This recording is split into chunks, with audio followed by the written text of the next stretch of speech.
নমস্কার, আমি সুরঞ্জন। আপনারা দেখছেন ম্যাক্স টিভি।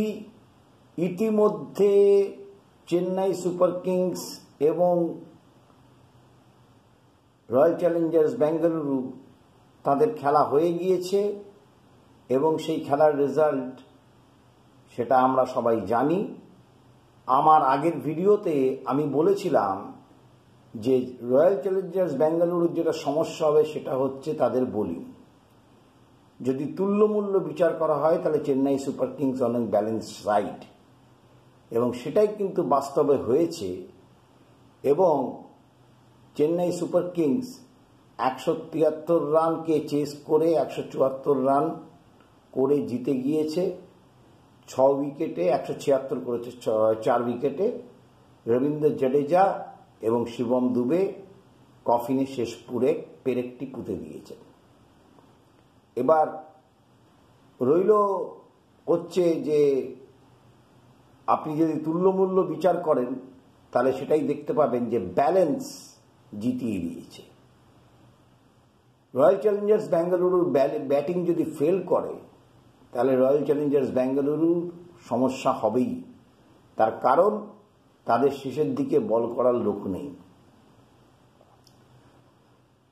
টপ লিগে খেলানো উচিত ছিল, কিন্তু টপ লিগে খেলানো হলো না।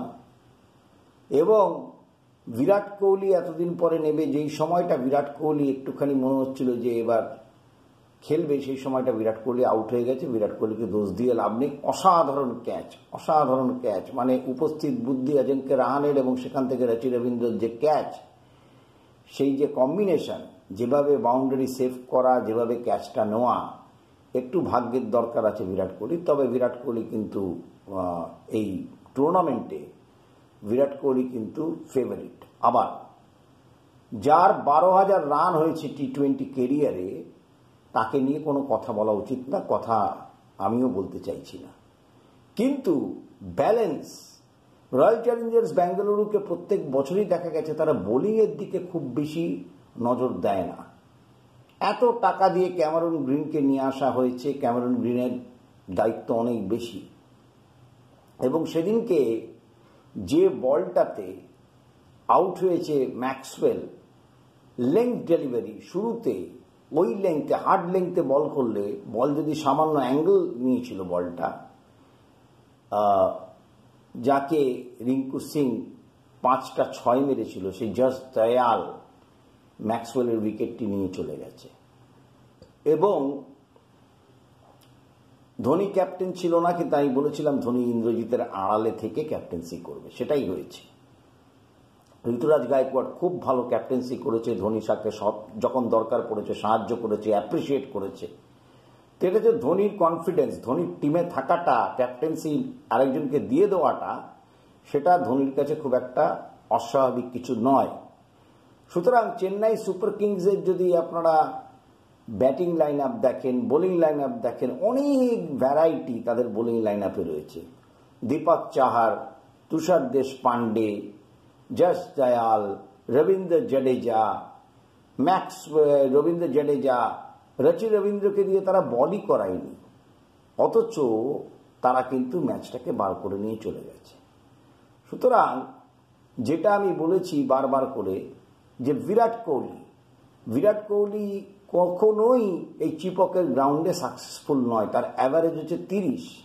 সত্যি বিরাট কোহলি তারপরে 3 মাস বাদে এসছেন, সম্পূর্ণ ফিট, 100% ফিটনেসের জায়গায় কোনো সমস্যাই বিরাট কোহলির নেই, ব্যাটিংয়েও কোনো সমস্যা নেই। কিন্তু একটা 3.5 মাস পরে খেলতে এসে হুট করে ওরকম সিচুয়েশনে পড়ে যাওয়া, এবং ফাফ ডু প্লেসিস খুব সময় মতো আউট হয়ে যাওয়া, এবং বিরাট কোহলি প্রায় 18 বল খেলেনি, উল্টো দিকে দাঁড়িয়েছিলেন, সেটাও একটা বিরাট কোহলির মতো প্লেয়ারের রিদম পেতে একটু টাইম লাগবে। কিন্তু সেই টাইমটা কিন্তু খুব বেশি দেরি লাগবে না। পরের ম্যাচেই দেখবেন বিরাট কোহলি সমমহিমায় ফিরে এসছেন। এবং যেহেতু পরের ম্যাচটি বেঙ্গালুরুতে হবে, সুতরাং ঘরের মাঠে বিরাট কোহলি কিন্তু অন্যরকম বিরাট কোহলিকে আপনারা দেখতে পাবেন। ফাফ ডু প্লেসিস যেভাবে খেলেন, সেভাবে খেলাতে যেটা হয় যে বিরাট কোহলির থেকে প্রেশারটা এমনি কম হয়ে যায়। তো বিরাট কোহলি নর্মাল ক্রিকেট সেদিনকে খেলতে পারতেন, কিন্তু উপায় ছিল না, কারণ 10 ওভারে যে রান ছিল তখন বিরাট কোহলি চালিয়ে খেলাটাই উচিত ছিল। এবং তিনি কিন্তু খুব ভালো কানেক্ট করেছিলেন শটটি। ও তো অসাধারণ ক্যাচ হয়ে গেছে, একটু লাক ভাগ্যের দরকার। যেটা বেঙ্গালুরুর যেটা সমস্যা সেটা হচ্ছে ভাগ্যটাও মাঝে মাঝে সাথ দেয় না। ক্যামেরন গ্রিন যে বলটা আউট হয়েছেন, যেভাবে মারতে গেলেন কাট শট, কোনো প্রয়োজন ছিল না। ক্যামেরন গ্রিনের থাকা উচিত ছিল, যার কাছে রেঞ্জেস অফ শট আছে। তিনি যে কোনো দিকে সোজা খেলতে পারেন, মিড উইকেটের উপর দিয়ে খেলতে পারেন, কাভারের উপর দিয়ে খেলতে পারেন, খুব ভালো কাট শট খেলেন।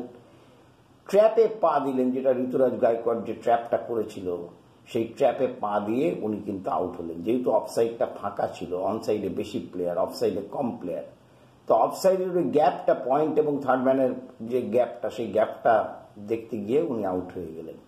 এবং যেটা প্রমাণ হলো যে আলটিমেটলি হচ্ছে যে ব্যালেন্স, টিমের ব্যালেন্সটা ভীষণভাবে প্রয়োজন। আমি হলে সবসময় টপ লিগে খেলাবো, জাস্ট ট্রায়ালের আগে আমি টপ লিগে খেলাবো। আমার 4 জন যারা হবে, রচি রবীন্দ্র তো নয়, ম্যাক্সওয়েল হবে, ম্যাক্সওয়েলকে থাকতেই হবে টিমের মধ্যে। ম্যাক্সওয়েল থাকবে, টপলি থাকবে, ক্যামেরন গ্রিন থাকবে এবং ফাফ ডু প্লেসি। আমি জাস্ট ডায়ালের আগে টপলিকে খেলাতাম, কিন্তু ওদের স্পিন ডিপার্টমেন্টটা অত্যন্ত উইক, দুর্বল, এবং সেটাই সেদিনকে প্রমাণ পেয়েছে। রজত পাটিদার যেভাবে আউট হলো, যেভাবে ম্যাক্সওয়েল আউট হয়েছে, ঠিক একইভাবে রজত পাটিদারও আউট হয়েছে। এবং সব মিলিয়ে, এবং সিরাজের অত্যন্ত নিম্নমানের বোলিং সেদিনকে দেখা গেছে। সিরাজ কি করতে চেয়েছে সেটা ঠিক বোঝা যায়নি। সিরাজকে অনেক বেশি দায়িত্ব নিয়ে বল করা উচিত ছিল, কিন্তু সেটাও হয়নি। তো সব মিলিয়ে চেন্নাই প্রথম খেলা যথারীতি জিতে বেঙ্গালুরু, রয়্যাল চ্যালেঞ্জার্স বেঙ্গালুরুকে হারিয়েছে। এবং তারা তাদের যে হারার যে অব্যাহত রাখা, হার যেটাকে একদম চিপকের মাঠে তারা যে কখনো জেতেন না, বিগত বেশ কয়েক বছর ধরে তারা জেতেননি, প্রায় বোধহয় 7-8 বছর হয়ে গেছে তারা জেতেননি কোনো ম্যাচ, তো সেইটাই তারা বজায় রেখেছেন। এবং সব মিলিয়ে খুব ভালো শুরু সিএসকের। ধোনির পেছন থেকে যে অধিনায়কত্ব সেটাও রয়েছে। আর এবার আশা রাখতে হবে যে পরের ম্যাচে অন্তত টিম কম্বিনেশনটা যাতে ঠিক করে রয়্যাল চ্যালেঞ্জার্স বেঙ্গালুরু, সেই দিকে সবার নজর থাকবে, আমাদেরও নজর থাকবে, আপনাদেরও নজর থাকবে। আপনাদের যদি ছোট্ট প্রতিবেদনটি ভালো লেগে থাকে তাহলে আপনারা শেয়ার করবেন, লাইক করবেন, কমেন্টস করবেন এবং অতি অবশ্য সাবস্ক্রাইব করবেন চ্যানেলটি। অনেক অনেক ধন্যবাদ।